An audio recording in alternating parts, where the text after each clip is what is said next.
Today, we see how Benchmark now offers on-demand risk assessment reports and new vulnerability priority dashboards.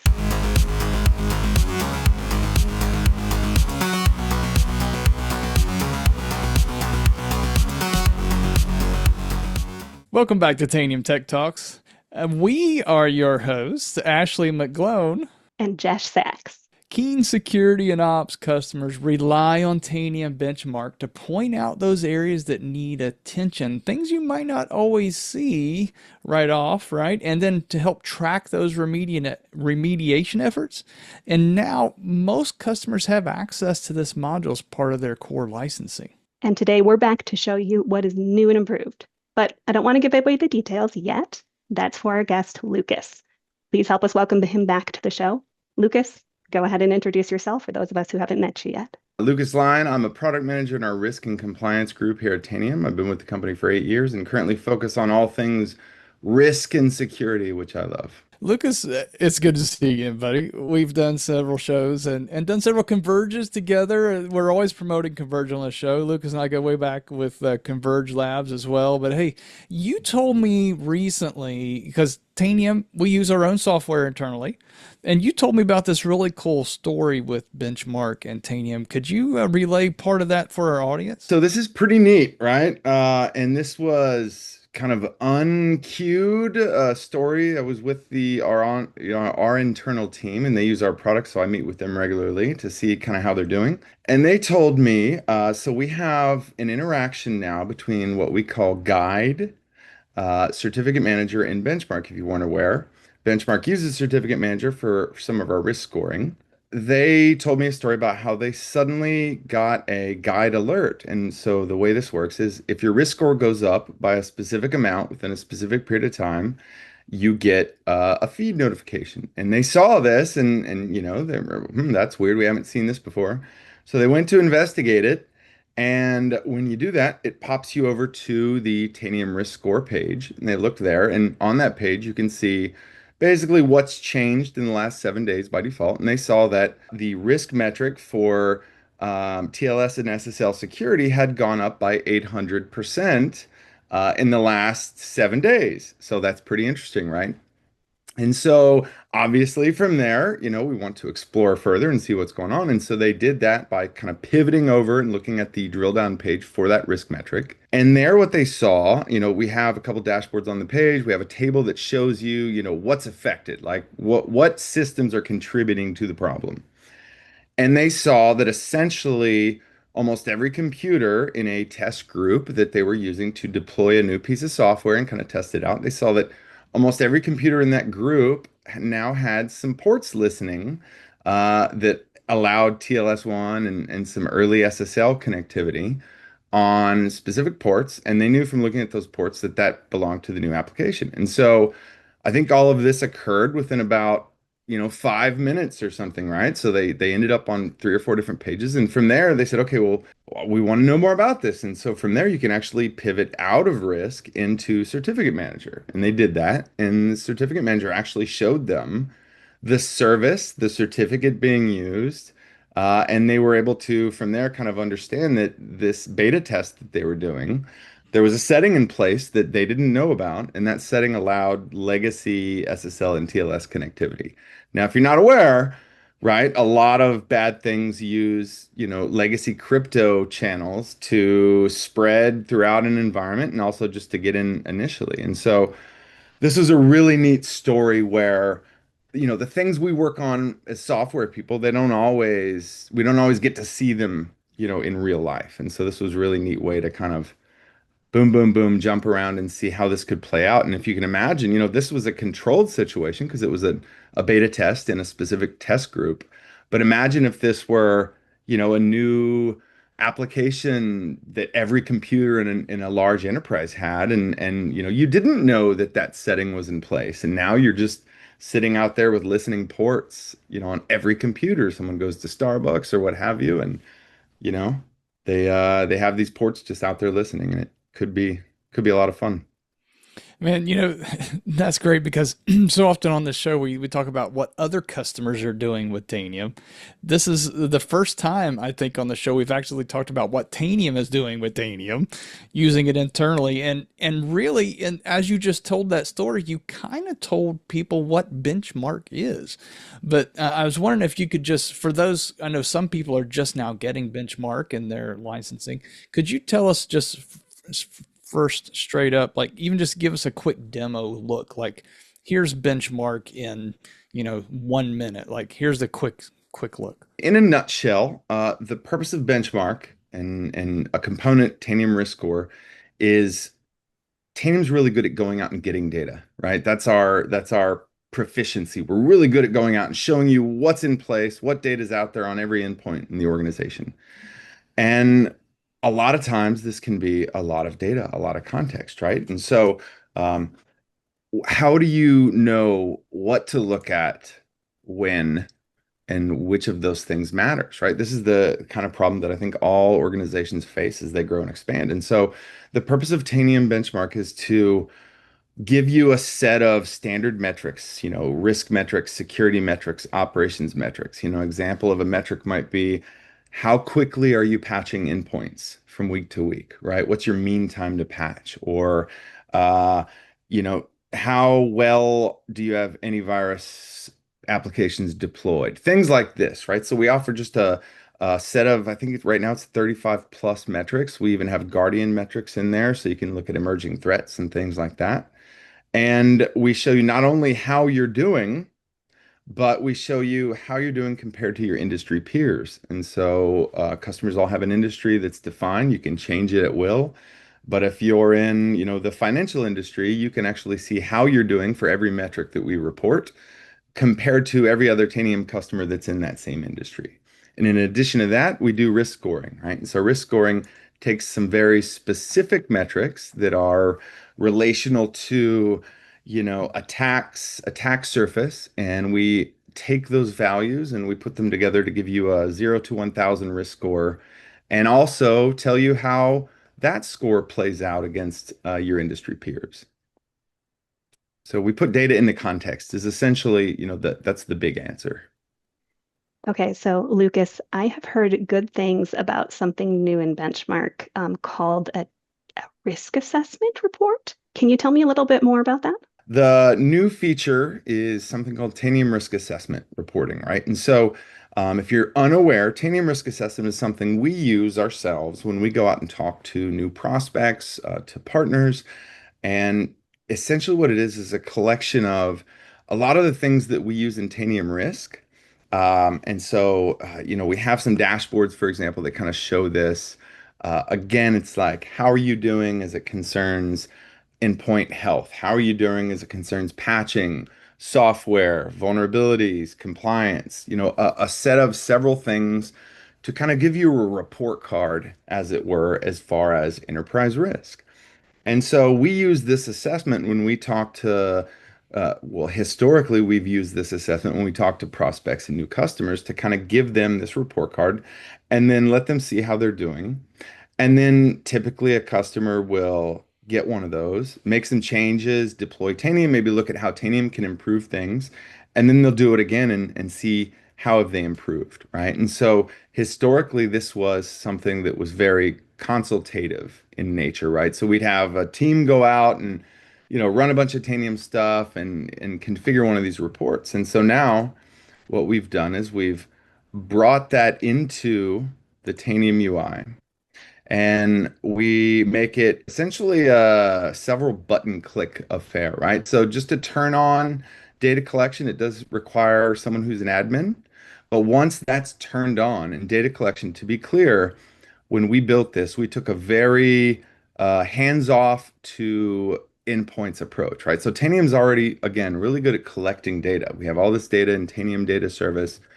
It's just sitting there waiting to be, used and provided context. And so when you enable Tanium risk assessment data collection, all that you're actually doing is setting up some criticality rules. If you're not familiar, criticality is a labeling system so that you can say, My database servers should be considered critical assets. My servers should be considered high assets, and so forth. Turning this on sets up some specialized rules, again, just labeling.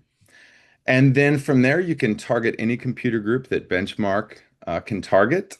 You can pick some select endpoints. If you have Tanium Impact, for example, you can pick some specific endpoints that you want to include in the report with some special kind of lateral movement risk type visibility.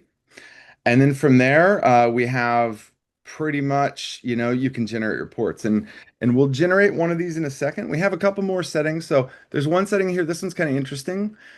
When we built this, we wanted to create something. So we had a couple high level tenets, right? So one of those tenets was when we create a report, try to create something that's useful right out of the door, right? So move in ready, so to speak. The other tenet we had was allow customers, partners, whomever is generating these reports, allow them to customize if they wish, right? And so this setting here, what this does is if you don't have an endpoint that has the bad condition we're looking for, let's say servers that haven't been patched in 30 days. Some folks, they don't want to include the section in the report if they don't have the bad thing. And so what this box does is if there are no servers that haven't been patched in 30 days, if you check the box, you'll see the section telling you about the risk, but it just will say no endpoints found, right? By default, this is unchecked. And what that means is that if I don't have servers or systems that meet the risk attribute or setting, I won't see that section in the report. Again, because our goal is to add a click, generate a report that customers can use and immediately hand off to management or to another team, right? Not have to do any customization or edits. On the flip side, if you want to add a logo or add a paragraph that's contextual about the business unit you're delivering the report to, or just some local flavor, you can do that as well.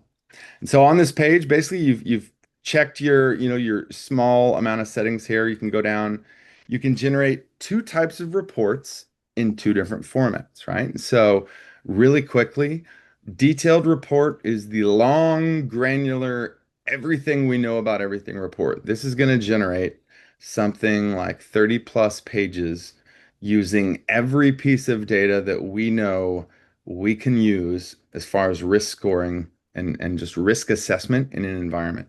And the two formats are HTML and JSON. So JSON is going to be just the data. Basically, it's going to be standardized JSON format so that customers and partners can use that to pull in, to write their own tooling, to write their own type of report if they want, or to pull it into a portal, to a SIM, something like that. And the HTML report is the one that we generate on the fly that has all the pretty colors and graphs and charts and tables and, presents some things visually as well. Lastly, the executive summary is the opposite of the detailed report. It's about 3 pages long, and it gives you a breakdown of some of the most important things we found in the environment and why they matter, right? So if we're okay to do it, we'll go ahead and just push the button here. A couple things while this generates. This report, when you run one of these, there are no live sensors used. There are no configuration changes or no touches on the endpoint. What that means is that 100% of the data that we're using for this report is is coming from TDS, right? So there's no live actions, packages, sensors, nothing. Everything that this does is in the platform, right? There's just the endpoint doesn't even know it's happening. This is all about taking the data that we have and doing something with it. We'll pop one of these detailed reports open here and just give you kind of a quick preview. It's a really long report, right? So it gives you the industry you're in, who did the report, gives you a table of contents here, so you can kind of click around and get to the section you're interested in if you want to. We won't go through this whole report, but we start with here's what we see, here's what we know. This is interesting because this will actually go to Discover and pull some managed and unmanaged asset information.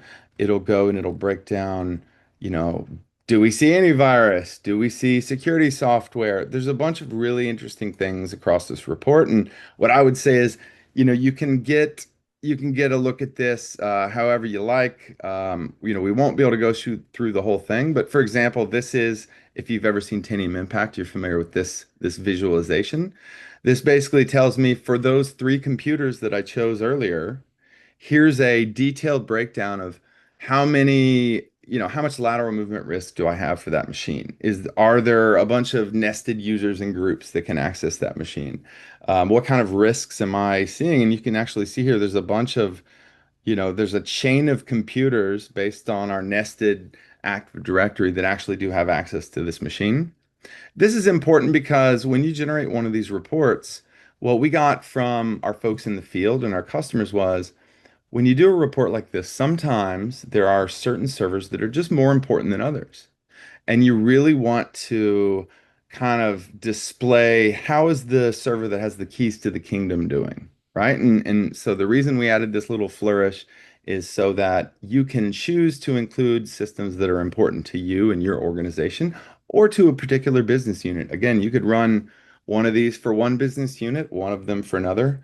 Compare and contrast. You can run one of these and then run it a week later and see how that's doing. And again, because we give you the JSON data format as well, you could actually just do a old-fashioned diff and see what data points have changed and kind of how drastically. So I'll kind of pause here. I don't want to go through the whole thing, but if we scroll down through here, it is a very comprehensive report, right? So one last thing I want to touch on. One of the things that was really difficult as we went through this, I'm a security practitioner. I worked in incident response and security for a long time, and so it was hard to stop basically building this report. It was hard to call it good, right? And then, do the final touches and get it out. One of the things we added that we wanted to modernize some of these approaches we're calling it version sprawl, right? And so what this is how many computers have an application, or I guess which applications are out there in my environment with the largest number of unique versions, right? So I can tell for this environment, I have 43 unique versions of Microsoft OneDrive across only 74 computers. This is an attack surface type metric or data point, right? So if you have 50 computers and across those 50 computers, you have 25 different versions of, a PDF reader, that's big trouble because it means that, you don't have a standardized approach and it's really difficult to know if that new exploit that's out or that new malware that's coming through is actually going to affect you. And so this is just one example of stuff in this report that tries to focus on I don't have unlimited resources. How can I actually go and fix something that matters, that takes that attack surface and shrinks it down, meaningfully? So I kind of paused there. Yeah, I'm just noticing there's like 10 versions of Internet Explorer. Yeah, this is probably Really? a demo environment, hopefully. So, it might be there on purpose so we can generate vulnerabilities in our vulnerability program. But yeah, I mean, it wouldn't surprise me, honestly. There's machines that might be in a closet somewhere. Who knows what you'll find? And that's kind of the point of this, right? Shine a flashlight on all the cobwebs in the closet and see what's hanging out there. I want to take everything you've just said and make sure I'm getting it. So this new feature lets our users, if we've got benchmark and you're an admin, you go in there, you click a few buttons to configure it, tell it who to talk to, and then without making changes on any of their endpoints, this pulls a whole report that tells them what the risk is in their environment. We get not just a detailed admin version, but an executive version too. And it's weighted based off of how important those endpoints are. Yep, that's correct. So we include all of the metrics stuff. So this takes in the criticality applied to endpoints and uses that throughout the report. This does include all the metrics, the risk scoring that Benchmark does. There are a couple requirements for this, but they're the same requirements as Tanium Risk Score. And today, Tanium Risk Score for a benchmark customer requires compliant impact. Tomorrow or very soon, we're actually going to be removing the impact requirement so that any customer that has benchmark and comply can run Tanium Risk Assessment, can see Tanium Risk Score. And we looked at the numbers. That's something like above 94% of our benchmark customers. So the majority of customers, even if you don't have it today, we are going to remove the impact requirement. So most customers will have this soon. I love it. And one thing I know that we are going to do is we're going to drop in the show notes a link on how to configure Criticality so Oh, that yeah. if we Perfect. need to, we can get that Absolutely. contextual insight for our customers. So guide Perfect. them in that direction. Yeah, this is fantastic because to your point, after being in the field for years, I have you made the point. I have limited resources. I'm not able to do everything. I can't fix it all today, but this is going to give you a prioritized list of what you can tackle and see some immediate results, just like your Tanium story starting out. Like, hey, within minutes we solve this change. That's amazing. But I know we've got. I'm keeping an eye on the clock here. We've got one other new feature to talk about, and that's the vulnerability reports. Now, Lucas, I thought we've always had vulnerability reports in Tanium. What's different with these? Yeah, so we have, right? So we're calling them the vulnerability dashboards. These are in benchmark. And so Tanium historically has been very, let's say, endpoint centric, right? We've always been focused on the endpoint and what data can we get about the endpoint. And that's changing, right? That's changing. We now have container views, we have cloud views, we're looking at things like IoT, OT, we're doing all kinds of fun stuff, right? One of the things that's difficult for you to do is look at things from the vulnerability perspective, right? And so Benchmark has a unique capability in that we can see all of Comply's wonderful data, but we can also see criticality. We can also see risk scoring and all these other things, and we can do math. That's our speciality, right? We can do some math. And so there are two dashboards on the page. They seem pretty simple in this environment. They're not very different, but here's how they work, right? So vulnerability impact has actually been in since Tanium Risk 1.0, but we expanded and kind of improved upon the visibility here. And what Tanium vulnerability impact does, or vulnerability impact in Tanium benchmark, is it's really simple. It takes the severity of a vulnerability, or the CVSS score, and it multiplies that by the number of endpoints that are affected in your environment.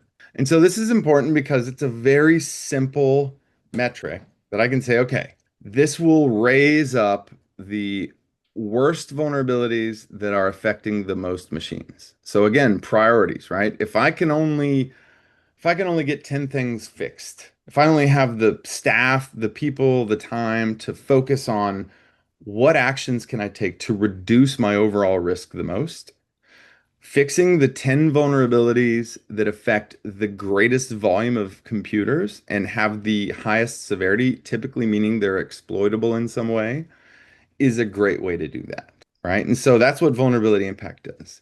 Some of our customers, they saw this and they said, well, wait, you have criticality now. In my environment what's important to me. And so when I talk about these, I like to say the word environmental, right? So this is a very environmental approach. And again, this is a per vulnerability reporting. We're not concerned with individual systems, we're concerned with individual vulnerabilities here. And so what vulnerability priority does, it's very similar to vulnerability impact, but we take the severity of a vulnerability and we multiply that by the sum of criticality for the affected endpoints. And so what that means is if I have two vulnerabilities, one vulnerability is a 10, it's on 100 machines. The other vulnerability is also a 10 and it's on 100 machines. In that scenario, the first one doesn't help me much because they're both 10s and they're both on 100 machines. In the priority scenario, it does help me because in one of those groups of 100 machines, I have a CEO's laptop and two servers that have intellectual property. And in the other group of 100 machines, it's all workstations and some standard servers. And so in the group of 100 systems, the vulnerabilities that are also on the CEO's laptop and those two servers with intellectual property, they will get a higher score for vulnerability priority because the scoring system takes into account what I have said is important to my organization. So the criticality applied to the endpoints is used as a weight in measuring the vulnerabilities themselves, which is really interesting, right? And so now I can actually focus even greater. I can focus not only on what are the worst vulnerabilities that are affecting the most machines, but I can now say, what are the worst vulnerabilities that are focused on the most machines that I care about the most? That's just crazy, right? It's crazy talk. This is the kind of thing that's very difficult to set up for yourself. But if we have the data that we want to present that, and then of course we give you a table, and the table gives you, and again, the majority of this data comes from comply and criticality, right? Because comply is our workhorse that goes out and finds all this information out. But we know every vulnerability that we've identified. What is the CVSS v3 scoring, right? V4 is now in comply, or it will be soon. And so we'll see that at some point. But also, how many machines in each criticality rating or criticality severity is that vulnerability on? And so I can sort this, right? And so this one at the top, it's on 26 machines I consider critical and 13 I consider high. So this guy right here, even if it has the same severity as this one down here, this one is more important to me because it's on more machines that I have said are more important to me. And so that's what this page is about. It's very simple, but you can search against all the CVs. You can, just like in the other places, you can pivot into comply. You can pivot into patch, right? So I can look at one of these and then go right over to patch and say, okay, is this covered by a superseded patch? Okay, this is a, Amazon Linux 2 vulnerability, which is funny, right? So now, what capabilities do I have to actually remediate this?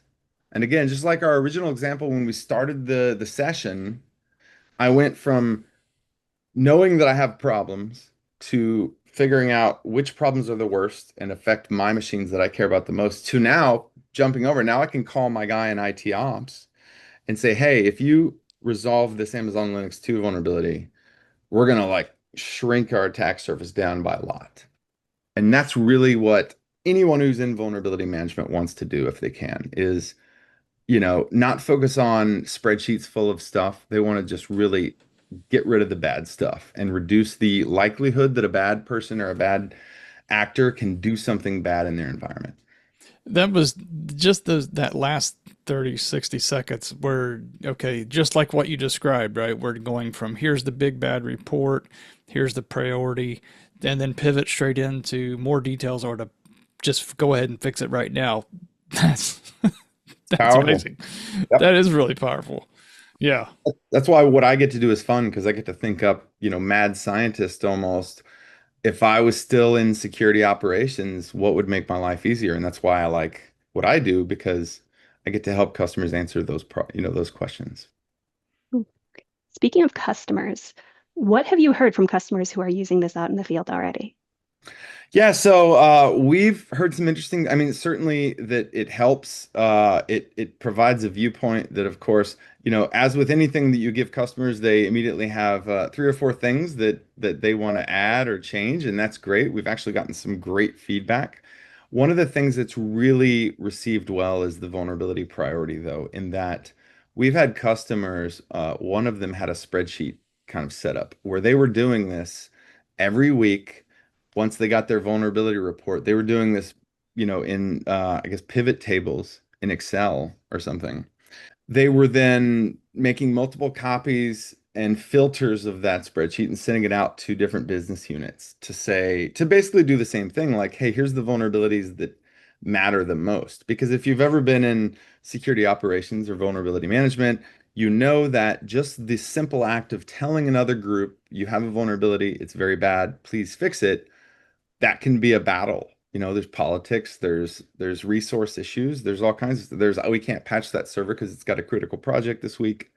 And so it's a continual struggle and battle. And so the feedback we've gotten is that, hey, this helps. And that's, I think, some of the most important feedback. And notice too, there's a computer group drop down here, and you haven't called that out. I think it's important for people who are just seeing this for the first time that you can filter this by any computer group that you've defined as needs Yeah. attention, business units, whatever, across the company, right? And I know a lot of people really leverage that because then you can point out which departments are not taking care of their stuff.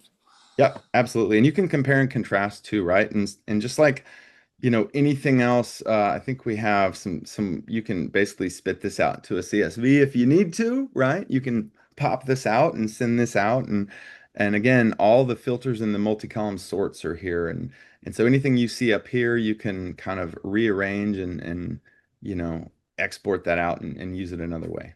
But yeah, that's important. Everything we do in benchmark and risk allows you to target. I think we allow right now up to 100 different computer groups.